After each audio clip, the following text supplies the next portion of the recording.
Kasiepsko-Pomorska telewizja to medialny projekt Kasiepsko-Pomorszczy od Rzesieni, jaci dereje od zaczątku tego roku.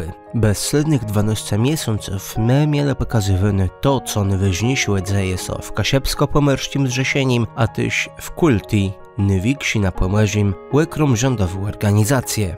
Kultura, społeczna, edukacja, czyli też ważne dla Pomorza inwestycje. O tym wszystkim można było doznać z ich materiałów. Do ucieczki a do uzdrzeni w 2025 roku.